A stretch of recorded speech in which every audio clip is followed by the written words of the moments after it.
Wish you were one of those influencers with raving fans who binge on your every word, consume all your content, buy everything you have to sell, and demand even more?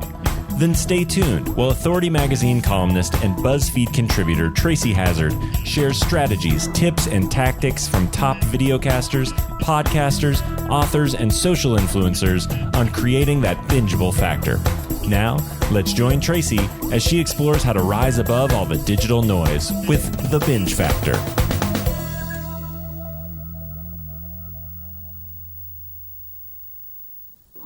Hey everyone, Tracy Hazzard here from the Binge Factor, and I've got a podcaster out there. It's a father-son team, but I'm going to only talk to the father today. But it's a father-son team doing a podcast together, and it is a lot of fun. The Cam and Otis Show, and today I've got Otis McGregor on. And it is a really, really fun show. They talk about a lot of topics, and they have this great multi-generational approach to things. Right? They each see things from such different perspectives, and it's adding a lot to the content of the show. It's adding a lot to the view of the topics. But, you know, this is a business building show, right? They're lead generating for coaching clients and people that they can help.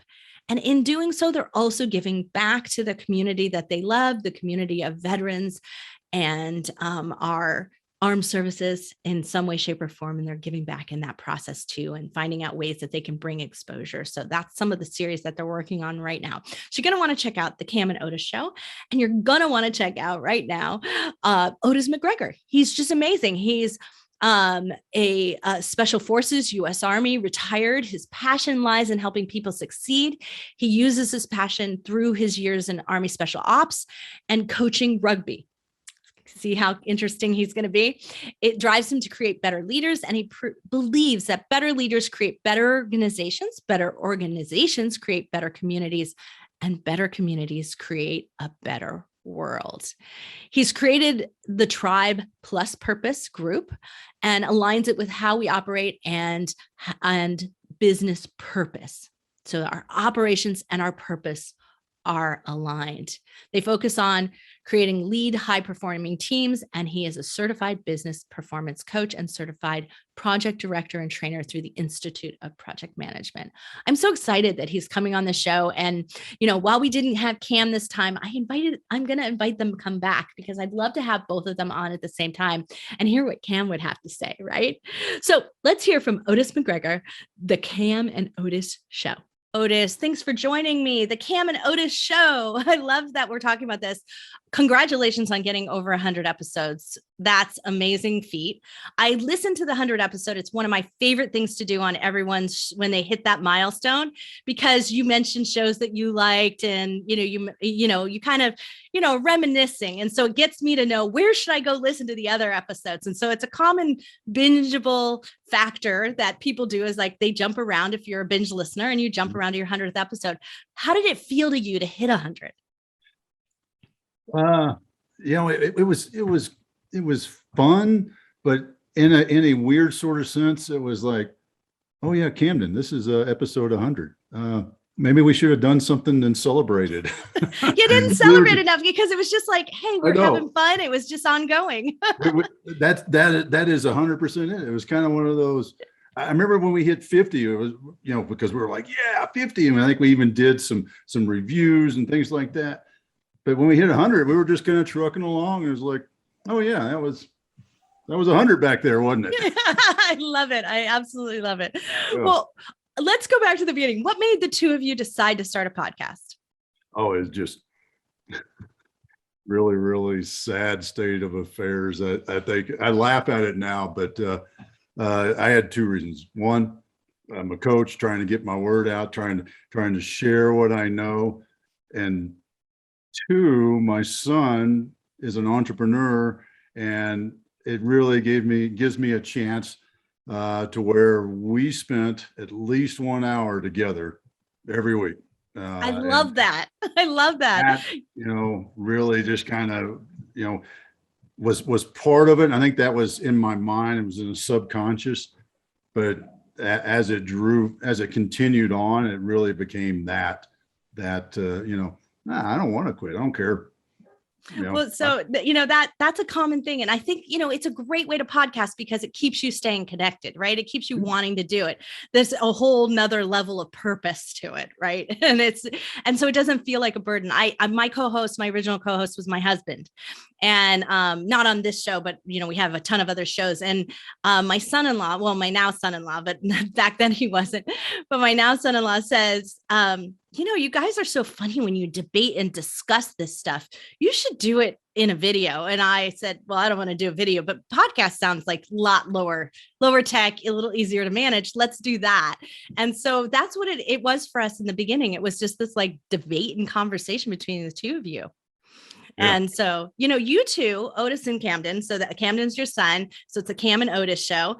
The two of you have a really a different perspective. And I don't think it's just generational. I think it might have a little bit to do with Cam's entrepreneurial mindset.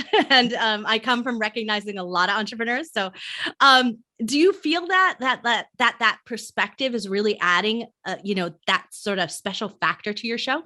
Well, I do. And really, he just sees things so much differently than I do. I mean, and not just in that sense of, he's a 25-year-old and, with everything is going to be beautiful and optimism is, his soul hasn't been crushed by the world yet. Right. But it's not just that. He has a different perspective on what he sees and how he sees it. And I think that's something that just really adds to our show. And he's very much a closet behavioral economics guy. And that just, when he goes down those roads, and you've probably heard it in a couple of the shows where he'll get into that. And it's like, I'm just kind of sitting here twiddling my thumbs, my eyes rolling back in my head sort of stuff. But, that's his game. And, he loves that stuff. And so when he gets into that, I think it balances us out a lot. So did you imagine when you started the show that you'd hit 100 episodes and that you would have binge listeners? No, not at all. I mean, it was literally quite almost a true whim. It wasn't quite because, I went on to Amazon and said, well, what's a microphone I can get for under $50? And oh yeah, I got to buy my son one too. So definitely under $50. And said, okay, how do you record this? And we just what's a free app I can use to edit it? And that was how we started, and just kind of moved along to that. And then you invest in a little bit more or something like the host tool that we use. And then I needed a little bit better microphone because the microphone I bought didn't work with an Apple. And, and then next thing you know, like I said, it's 100 episodes, and it's like, wow. It all passed me by. Yeah. So yeah, did you have any idea that you had binge listeners? Like, did someone reach out to you and that's the first time you heard somebody had been listened to a bunch of your episodes in a weekend? I always find it kind of strange when I get the reports. I'm like, who listened to that one? That was like 6 months ago. Why would you listen to that one? Or look, just little things like that. I've always found really intriguing because I'm not a binge guy, You're not Netflix binging on the weekends. Maybe one show one night and then the next episode the next night. That's about as close to binging as I'll ever get, let alone podcast, because it's, I don't know. It's just one of those things. I'm just not that guy. Well, this is the thing. I listen to a ton of shows and I can see distinctive differences between them. And I'm looking at it from the perspective of a binge listener, because I actually was a binge listener before I became a podcast host and before I started running a podcast company. So all in all in there, I have like multiple perspectives of this sort of binge viewpoint. And what I found over time is that binge listeners become our best clients, our best referrers, that they are the ones who've already sold themselves on us. So from a business perspective, we want more of these listeners. So what can we do to attract more of them? And there is there's a factor in every show that is actually different. And it's not just the host dynamic. Like I mentioned before, you and Cam have a really interesting dynamic. It's just, we've got the age difference, we've got the perspective difference, but plus you've got the wonderful voice differences going on because you both have wonderful voices for podcasting, but they're so different. So that actually helps you guys because there's a distinction between viewpoint and voice as I'm listening to it as well. So that's working for you. But I think that what the real dynamic between the two of you that is causing the binge factor that is truly the high value of your show is that the blend of those perspectives lead you to choose such different topics and such different guests than so many other shows out there. Like I didn't see your guests and I didn't hear topics being discussed in the same way that I hear them on all the other shows. And that I think is really you're just bringing something, that blend of the two of you is bringing such unique value and perspective that I can see that you're building a tribe. And that's the sign that binge listeners are there for you. And I can imagine that this is actually why this 100 episodes just whizzed by you, because it's working. Oh, well, thanks. I mean, that's, really for me, I think we enjoy, we have fun. We enjoy the conversation with people because we have one thing that Camden and I both have a similar personality, him more so than me. He's the guy where you can't get him out of the grocery store because he's talking to everybody. But in that, we like to talk to people and like to hear their story. What's their why? Why did you start that business, or why are you doing this? And then I think the other thing that's really been rewarding for both of us is we're flexible in it. Yeah, I noticed that. So your most recent episode that I was able to listen to at the time that we record this, we're dealing with a whole bunch of issues of what's going on in Afghanistan, and you chose to depart from your normal format for your episode. You still had a great deep discussion into your guest and the purpose and all of those things there, but you got to have some more topical issues that, I believe that you personally have some perspective on anyway. So that I think brought just such nice deviation, but in a way where your listeners go, we know, and we expect Cam and Otis to do this. Yeah. I think so. Cause we've got one thing that we hold true to, but we didn't do it on that show because it just didn't feel right. And that's at the end of the show, we ask everybody, what they learned, to include Camden and I. And in that show with Elton Johnson was our guest. It didn't feel right to ask that. So I think that may be, out of 110 shows, the only show where we didn't hold true on that, because I think that is something that Camden and I are, one of our strengths is that flexibility is, all right, let's just see where we go and let's roll with it. We know we have a vision, but we're flexible enough in it to say, okay, that whole idea is out the window. Let's go this way. And that's an interesting point that you make. And I think it actually is a sign of really good co-hosts who understand each other. Like you obviously have, 25 years together. So you have an intimate understanding of each of you. And, I'm very sure, I'm listening and, you can kind of hear an occasional eye roll.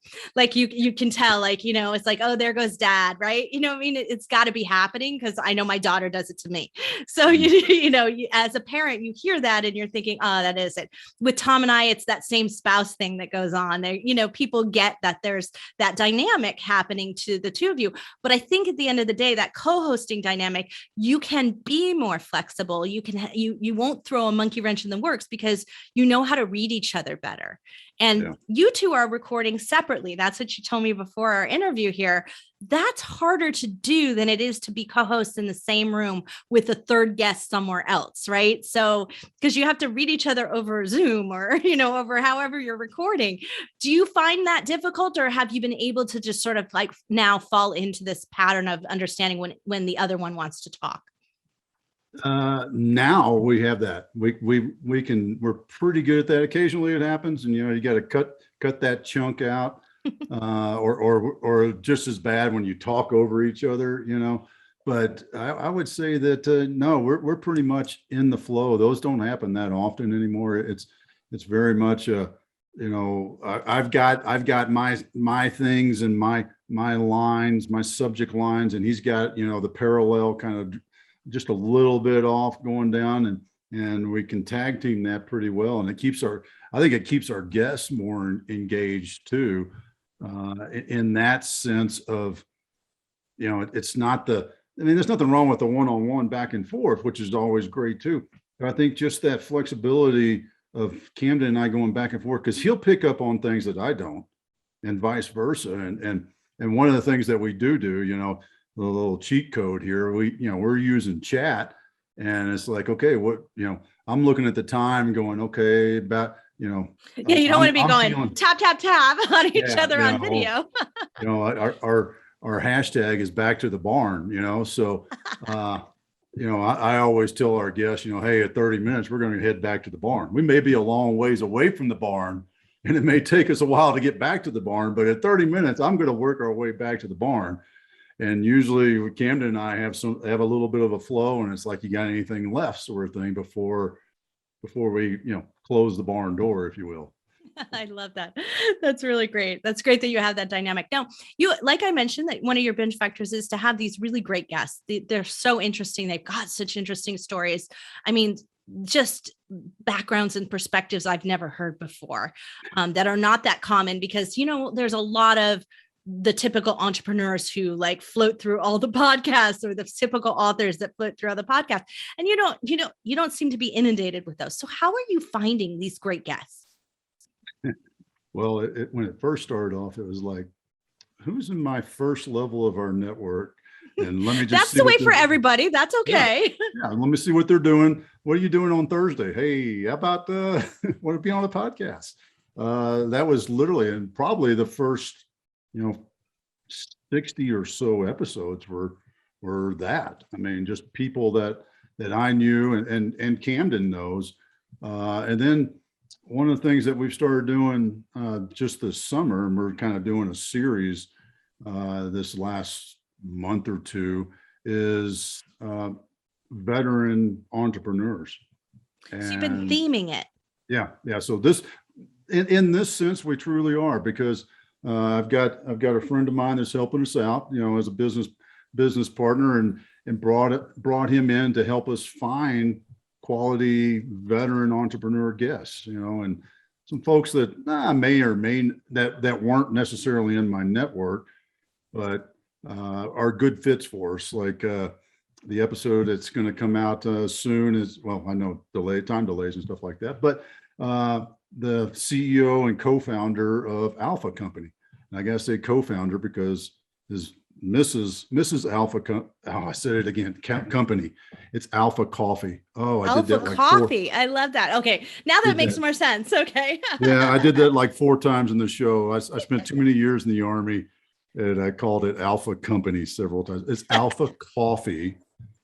And Carl Churchill, they're based in Salt Lake City, and they make great coffee. So I give them a plug there to try and make up. But it's finding those veteran entrepreneurs and understanding their story, because I'm fascinated by people's stories. And what was it? What was that catalyst that caused you to go through this pain? I mean, really, you're an entrepreneur. You don't. Being an entrepreneur isn't some glorified thing that you see on some HBO series. It's a lot of freaking work, and it's frustrating, and it's tiring. And it is. It really is. So, it's for me. That's what I like. I like that you guys get some of the people who are willing to just go out there and tell you that nitty gritty stuff, and they're really open to it. And, is there something that you do that gets them to be more open as they're sharing? I mean, especially the ones that don't know you or didn't know you before. I think it's just the way we talk and ask questions, because, I kind of alluded to it earlier. Camden and I come to the show with usually with like one question loaded up, and then it's like we're having dinner together or a cup of coffee together from there. It's like, what, I tell the guests, hey, if you got something that you want to talk about and we ain't going there, then raise your hand, sort of thing, and tell us, we'll bring it back to that. But we're going to go with the flow and what sounds interesting, and what's important, because Camden always tells the guests his biggest pet peeve is he doesn't want people to talk about a problem and then not talk about how they're solving it or how they overcame it. Oh, I think that's really good perspective. Yeah, we'll get into that a lot too. And it's like, so, what was that? Was it funding? However it may come out, and how I ask the question is, what's that biggest hurdle that you've overcome, or something, as simple as that. And then that just, I think in the end, it's about rapport. It's about rapport, and just like any sort of conversation you have, if you're in the moment in that conversation, you're going back and forth and talking to the person, and then all the other things that are going on and concerns, and did I say that right? And you forget about those things, because if we're sitting across the table having a cup of coffee, we don't notice. We just start talking. That's right. Yeah, exactly. Yeah, I love that. That's really great. Now, your listeners, you're obviously trying to build a business out of this. You want to make sure that your coaching program is going. So you've got to engage with your listeners somehow. How are you engaging with them, and how are you increasing your listener base so that you're always driving new leads in? Yeah, well, one of the things that we've made an effort in the last, kind of going back to the last summer, we've made an effort in the last few months is to be more prudent about our follow-ups, our social media posts. We went through a phase where it was just like, yeah, it released, we put it out there. Let's see what happens. If you're checking your Spotify, or your Apple thing, it's there, but so we've made a lot more effort to let folks know, hey, by the way, this show with this guest was, we talked about this or that, and those little things I think make a big difference. And for anybody that's looking for that sort of resource, that's it, and it's free, other than your time, right? I mean, that's what we're doing, is we're spending that little bit of extra time and making sure that we let everybody know, hey, we released the latest episode, and here's the person that was about, or that was on it, and here's what we talked about. And yeah. I love that. Well, that's good. If you don't tell people it's there, they're not going to know, and they may not promote it themselves. So that's not helpful. So keeping that moving, that's a good plan. So return on investment. Let's talk about that. Some people like to call it monetization, and I like to talk alternative monetization, right? Because we're building businesses here, and we might not be doing that ad model. We might be driving new coaching clients. So are you seeing a return on investment? And if so, where are you finding the most value? I am seeing a return on investment, and it's more in the guest becoming a client. And guest becoming a client. So that's your strat. Well, that's a valid tactic and strategy. And so that's working for you. Yeah, it is. And I think it's, it really gives them an understanding, because Camden is also part of my business, Tribe and Purpose. So, they get a really, not everybody, if you just pick up the phone, if you go to the website and do the whole schedule a meeting thing, you're going to get one little snippet. But you come into the podcast, you're getting a full hour of back and forth, and we're not necessarily going to like dive in and solve problems, but in that rapport building, because you got to be comfortable with folks. I mean, I don't know about, I'm just going to guess. I'm making this assumption that you don't have guests on that you don't like. You don't do business with people that you don't like. Well, neither do I. And you know what? I can get a pretty good sense. I do a little 15-minute pre-call. Actually, Camden and I both do. We get a pretty good sense, and we haven't not had somebody on, but we've also got a sense of, well, this was going to be a long show to kind of draw things out, and then that person may not be a good fit to be a client. It's all about relationship. I mean, well, in a sense, you're doing that. And I think that, coaching is a tough gig, because at the end of the day, if your client doesn't participate, there's no success that's going to happen. It's just not going to happen. And so getting a sense of whether or not they will participate, you're creating some action taking that's required ahead of time before you take them on as a client, right? They have to book with you for the pre-call. They have to book with you to get on your schedule for the guesting. They have to follow up, hopefully share your show, right? So to show that some appreciation. And so you're kind of creating a gauntlet they have to walk. And so. Yeah, I mean, it's a great filter, right? I mean, because, we can have our niche in our business and we can say, this is who our the ideal avatar is. But I've yet to go through or be a part or see any system that was perfect. Yeah. It's always a refinement, right? As we're always trying to get better clients, refine the system, get better guests in that whole process. So it sounds like you're on a really great path for that though, as well. So now tell us a little bit about your coaching business. What is it like? And what type of coach are you? And I see a couple of books behind your head. So tell me about your book as well. Yeah, so I'll just start with the book. That's a book I wrote a couple of years ago, Enable Your Team's Success. And basically it's a very concise packaging of leadership lessons I learned as a Green Beret in the Army, as a rugby coach, and as a businessman. I put them all, I've used those stories in various areas to help portray those lessons. And then as far as the business goes, what we do is we help people get clarity in their purpose, both for themselves and their business, and then build a tribe around it so they can have more success and fulfillment in life. If you want this African proverb, and it says, if you want to go fast, go alone. If you want to go far, go together. So if you think about that, you want to run down to the mailbox like Miss Suzanne and I go out to get the mail. Well, if I want to go get the mail, I'm not going to call her up and wait for her to get her shoes on or whatever. I'm just going to go get the mail and get back, right? But if I want to go on with Miss Suzanne, my wife, sorry, you didn't know that. That's okay. I assumed. I love that you call her Miss Suzanne. That's so so respectful, and I love it. So, but yeah, if you want to have a whole life together, you better be. That's right. I'm probably going to wait for her to put her shoes on because I know that she'd like to walk out there and get it with me. So, it's just those little things.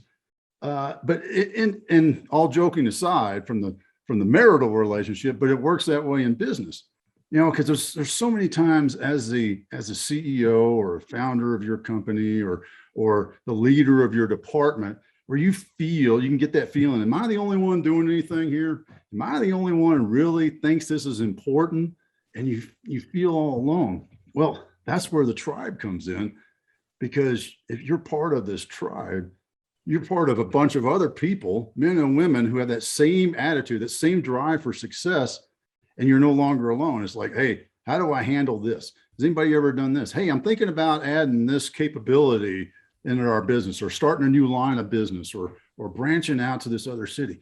What do y'all think about this? And getting that feedback from, and this is the power of it, is the different perspectives, similar values, but different perspectives, because everybody comes from different walks of life and they're in different businesses.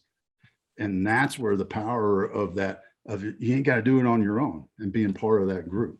So you're helping your clients with this perspective shift, solve problems in the process, the things that they're coming up with, whether they're business and sometimes they're personal, right? Obviously.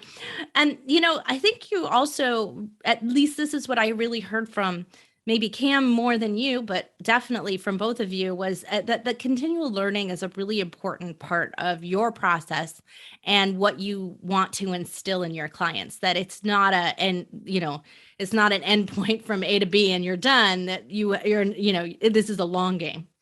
Oh yeah. Yeah. I mean, I teach I have a leadership course that I teach also, and we're working on putting that online.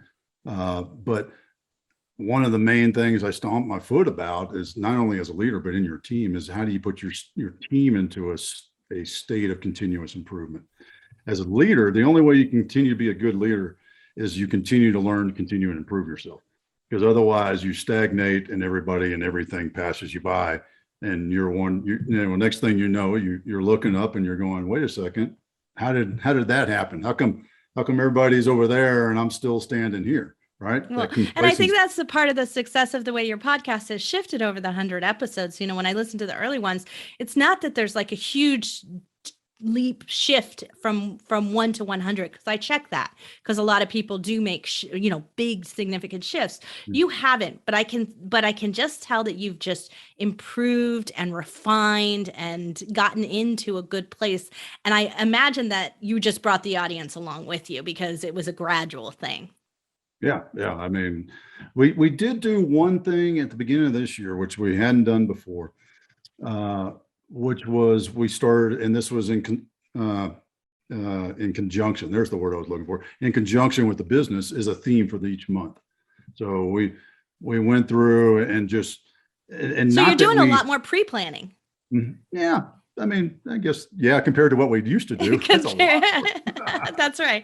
I love that. But you know what? We've done some things like that. And it does help sometimes to have that, grouping of topics rather than trying to address it all at one time anyway. So being able to tackle a subject from multiple directions and a theme, that can be really useful, especially when you're handling something with a lot of nuance and complexity.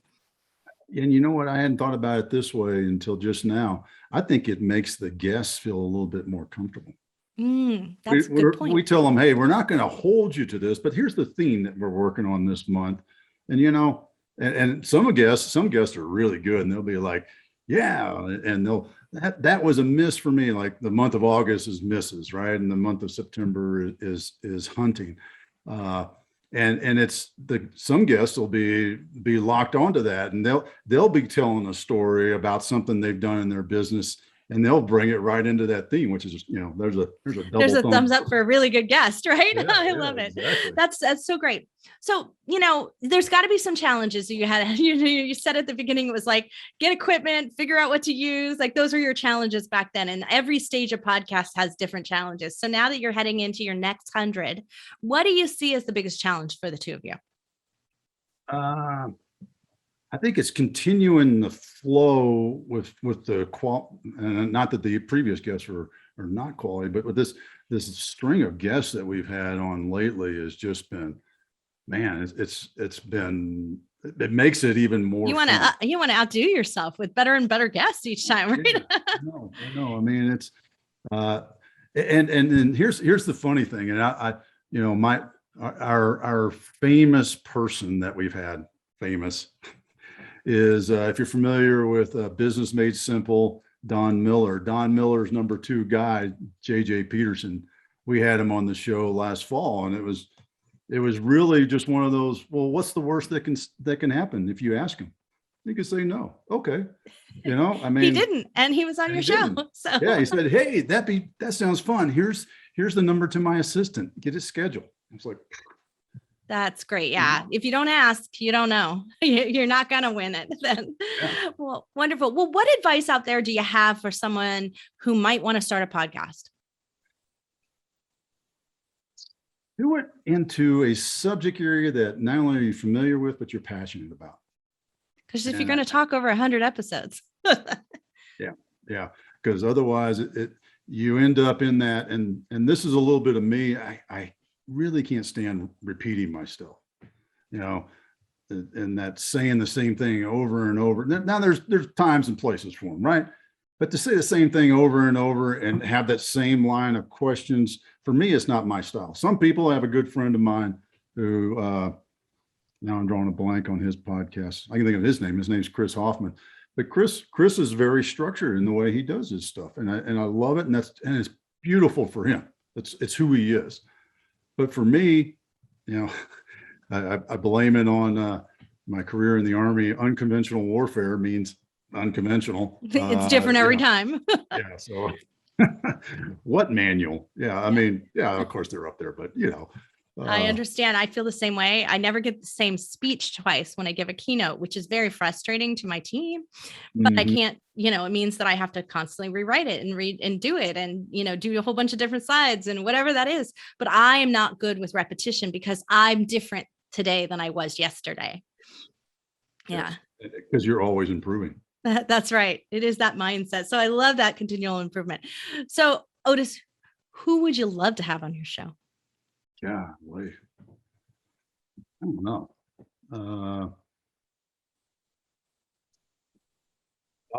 It's football season, Yep. So he's got to have some good people in there. and you know what? I'm a Cowboy fan, and I'm an Aggie, so I can think of a couple. Von Miller's just up the road, Denver Broncos. He went to Texas A&M. Von's a great guy. He's just his personality. Emmitt Smith. I loved Emmitt Smith. I just saw a big thing about a big business push that Emmitt Smith is doing. Oh, really? You maybe want to ask him because he's doing some promotion. So that's, that's the thing is when you can tie in someone who you really love to have with something that they're pushing right at that moment, like if they were launching a book or doing something. But I just saw something. I'm not sure what it was because I didn't actually stop to read the article, but I scrolled through and I go, oh, that's Emmitt Smith. And I was like, oh, cool. He's doing something because I think he's really interesting. He has broad appeal. So. Well, and you know what you just reminded me of is Reggie Walker. Reggie Walker just published his book. You got to hear somewhere. So those are the perfect people to reach out to. So don't let your wish list go because, I always have a small handful of people so that if I meet someone and they ask me, hey, what can I do? Or if I've given somebody, advice, it happens all the time. I'll mentor someone and they'll say, what can I do for you? I'm like, do you know any of these people? That way, like, it's a simple ask. And they were like, yeah, actually I do. You'd be surprised how often that happens. No, that's so true. That's so true. You never know what people's networks. You'd be shocked sometimes, wouldn't you? Yeah. So your business or your brand, I'm going to call it, is called Tribe and Purpose. Mm-hmm. So what is the meaning of that to you? Well, it goes back to, it goes way back in human nature as being part of a tribe, right? We survive through being part of a close-knit organization. And one of the things I always love, and I snicker about this sometimes, about the tribe is, you know what, like the show Survivor, you can be voted off the tribe, right? Because family, blood, they're no matter what you do, they're still part of your family, whether you disown them, you do any of that stuff. Yeah. But a tribe is a group of people that get along and are focused on accomplishing the same thing. They all have, like I said earlier, they have similar values that bring them together and hold them together because their values and their actions create the values of that tribe. And that's what tribe is about to us. And then purpose is that guiding light for you in your life. The way I define it is you have a purpose in life, then you have a vision, and then you take your vision, you break it down into goals, and the goals into objectives, and your objectives into your daily tasks. What are you going to do today to add up all those things? Because your vision can be accomplished. I look at your purpose as being fulfilled, and there's a difference. And the difference is I can achieve that vision of having this many members of the tribe and this much growth in the business and that vision, right? That's a vision. A purpose, and my purpose is to create a legacy of leaders who run great organizations, and great organizations create great communities. And because we have great communities around the world, we'll have a better world. I can't accomplish that, but I can sure work towards fulfilling that purpose. And to me, that's what's the difference. It's your overarching thing that drives you towards getting up in the morning and accomplishing those goals and achieving that vision. Well, Otis, thank you so much for being a part of the podcaster tribe in general, and especially our Binge Factor tribe here, because my purpose is to make sure that all podcast hosts get seen, heard, found, and rewarded so that their purpose and their missions and their impact in the world can create more ripples. So thank you for that. And we really appreciate what the Cam and Otis Show is putting out there into that podcast tribe. Well, it's been a pleasure. I've really enjoyed it. And thank you for the opportunity to just share more and be part of your tribe and help you and anybody else that we can, in growing their opportunity to have more success in life. You've been listening to the Binge Factor podcast. For more information on podcasting and videocasting success tips and tactics, please go to thebingefactor.com. And be sure to listen to our other show for podcasters called Feed Your Brand. If you'd like to be interviewed on this show, as well as featured in Tracy's column, please go to thebingefactor.com/guest and apply.